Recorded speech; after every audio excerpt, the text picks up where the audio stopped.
menilik salah satu kebudayaan Gorontalo.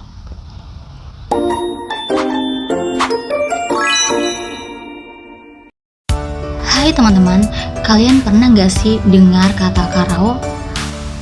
Tentu saja, No Uti Gorontalo pasti sudah tidak asing lagi dengan kata tersebut. Ya, di tempat yang saya kunjungi ini merupakan salah satu toko penjualan kain Karao atau yang biasa orang kenal dengan kain Kerawang. Karao merupakan kerajinan sulaman tangan khas daerah Gorontalo. Karao berasal dari bahasa Gorontalo yang berarti sulaman tangan. Tapi teman-teman tahu nggak sih bahwa proses pembuatan kain Karao itu tidak secepat dan semudah yang dibayangkan. Oke, langsung saja mari kita menilik proses pembuatannya.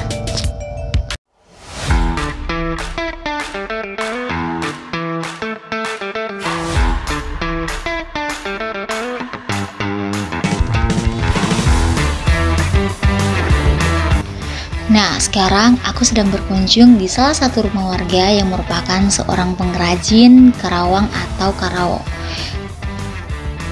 Dan beginilah tahapan awal dari pembuatan kain Karao atau Kerawang.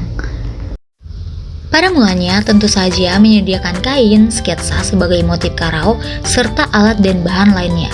Setelah semuanya lengkap, barulah masuk pada proses pembuatan awal, yakni dengan melakukan pengirisan dan pencabutan benang. Pada bagian ini, perajin menghitung jumlah lubang yang akan diiris sesuai pola, lalu mengiris benang satu persatu. Nah, ketajaman mata dan kesabaran merupakan hal yang harus diandalkan. Jika salah iris, langkah tersebut bisa jadi gagal.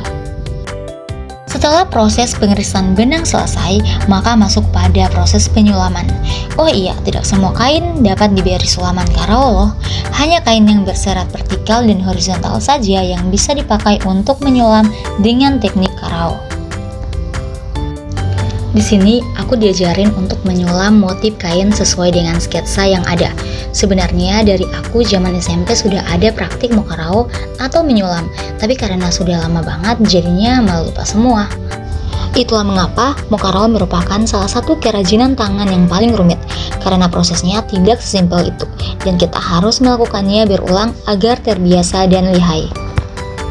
Oke, jadi guys, proses pembuatan Karao atau Kerawang ini tidak hanya dibuat secara sembarangan untuk model atau motif bunganya. Nah, karena setiap pengrajin itu sudah diberikan sketsa untuk membuat motif bunga yang akan dijadikan sebagai motif di dalam Kerawang ini.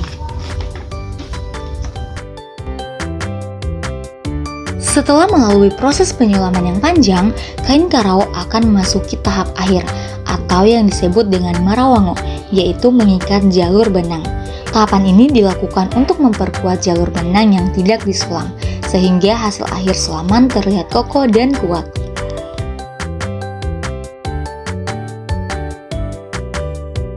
Perlu diketahui bahwa motif pada Karao ini memiliki makna dan simbol budaya. Motif pada Karao dapat berupa flora, fauna, geometris, motif alam, dan bahkan berupa motif pada pakaian biliu atau pakaian adat pengantin wanita daerah Gorontalo. Karena Karao adalah kerajinan yang turun-temurun, maka seluruh proses pembuatannya tidak diandalkan oleh teknologi. Seni kerajinan tangan ini sudah ada sejak 1600-an di masa kerajaan Gorontalo.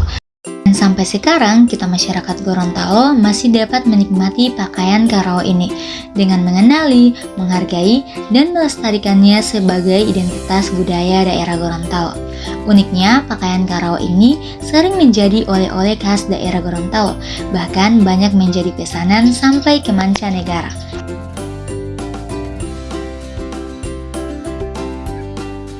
Pakaian Karao ini banyak ditemukan pada toko-toko yang ada di pusat kota Gorontalo. Salah satunya di toko yang sedang aku kunjungi, yakni toko Karao Oscar II. Di sini tidak hanya pakaian Karao saja, tetapi juga terdapat kupia karanji yang merupakan kerajinan tangan khas daerah Gorontalo.